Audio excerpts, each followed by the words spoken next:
भैरवनाथाच्या नावानं चांगभलं. नमस्कार, मी विनोद रायकर. आज आलो आहे बावधनच्या बगाड यात्रेला.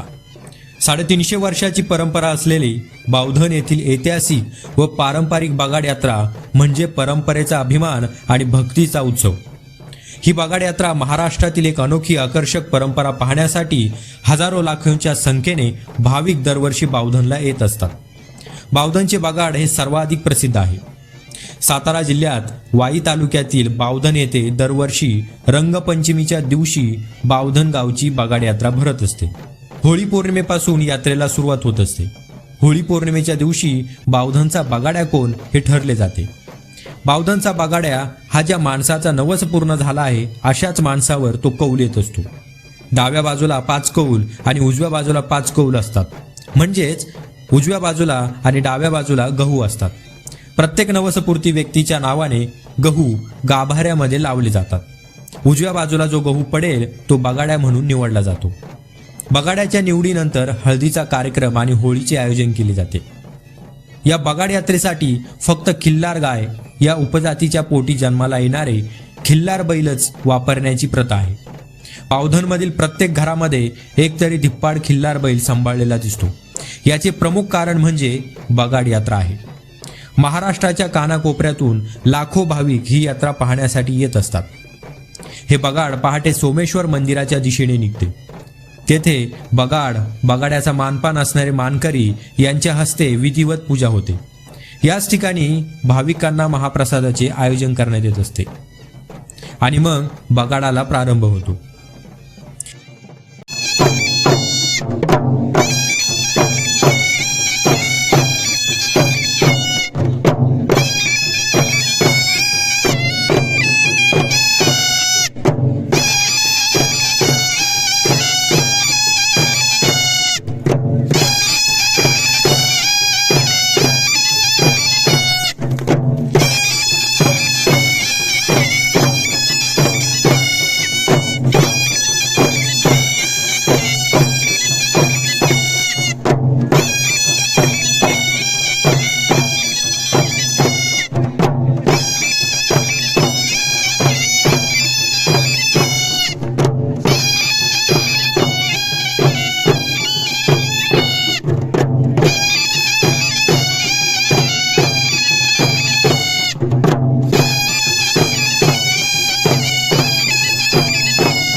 बगाड म्हणजे नक्की काय?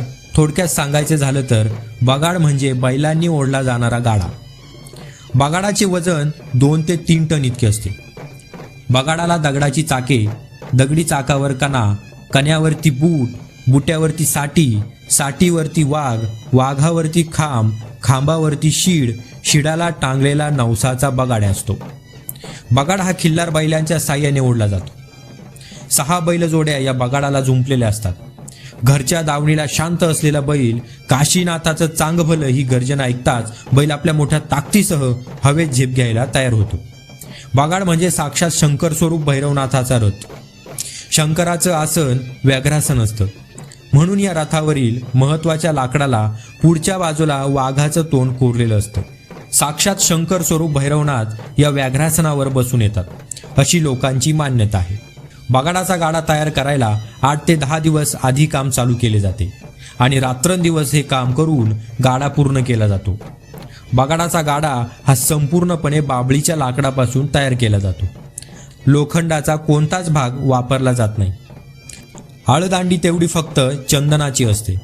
आणखी एक महत्त्वाची गोष्ट म्हणजे दरवर्षी हे साहित्य बनवलं जात नाही, तर यात्रा संपन्न झाल्यानंतर हे साहित्य एका विहिरीत ठेवले जाते. काशीनाथाच्या नावानं चांग भलं.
सामानाची जी ट्रॉली ती या माईकच्या ट्रॉलीच्या पुढे लावा. सामानाची ट्रॉली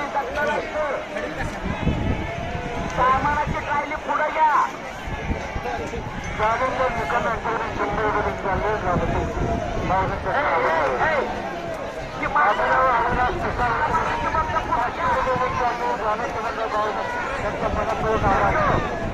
माझं राहू द्या, सामानाची पुढे घ्या, ही मध्ये राहू द्या.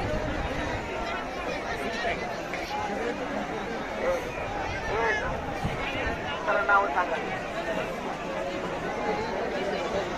संदीप पवार यांच्याकडून 101 रुपये गेलेले. धन्यवाद. जनार्दन भोईटे.